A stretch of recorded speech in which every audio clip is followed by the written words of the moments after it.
Hi there. Something I wanted to talk about today is neutral pelvis. What is it, why it's important to learn and maintain, and what are some obstacles to holding it, or I shouldn't say holding it because it's something we kind of move through, but what are the options to sustaining it in life and in movement practice and where those places overlap. So what neutral pelvis is maintaining the lumbar curve, which is basically when I'm sitting down, sitting right on top of my sits bones, as opposed to on their backs or on their fronts, kind of overextended or overflexed in the lumbar spine. This is a little bit easier to find standing up. When we lie down, we tend, just because of gravity and passivity, we tend to fall in to that flexed lumbar spine. And a lot of workouts in the past, including very classical Pilates, tended to emphasize a flattened spine because it's easier in a very short-term manner to find that feeling of like connected abdominals, just basically because the front body was shortened, because you were in this flexion, so everything was kind of shortened in front. So the reason why it's important is that if you think of it, the metaphor that I really like is if you kind of hang clothes on a hanger properly, they hang in all the right places. There are no creases. The same thing with your muscles. If everything's hanging in accordance with your natural alignment, all of your muscles are going to work properly. You're going to work your hamstrings, your rectus femoris, your quadriceps, your abdominals, even your diaphragm and your rib cage stability in balance, as opposed to with kind of a kink in the machinery. Obstacles to this are occupational hazards like sitting at a desk, driving, cell phones, always looking down. So I really like to use the Pilates practice to find neutral, feel why it's important, and learn to maintain it. So for example, something that we can find lying down, whether in Pilates footwork, like I'm going to show you, or even something so simple, like I'll also show as knee folds, what a great opportunity to find your neutral pelvis here.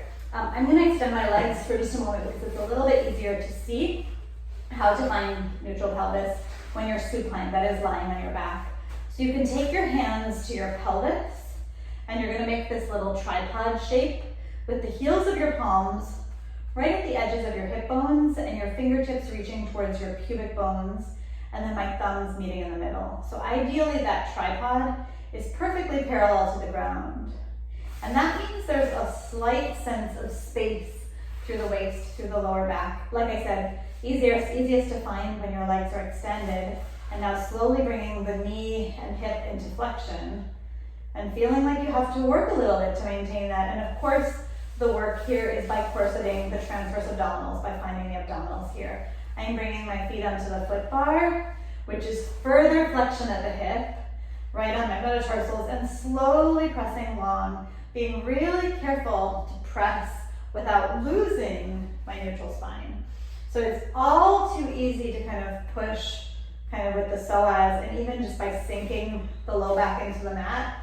But if I really keep my front pelvis long, I can hugely feel the abdominals kicking on here. And that's something that's really helpful to think about footwork, whether you have a reformer and you're doing private Pilates sessions, or if you happen to be in a group class. Or if you don't have a reformer and you're not taking group classes, I'm going to put my blocks in here so I have a little bit of space now when I come in.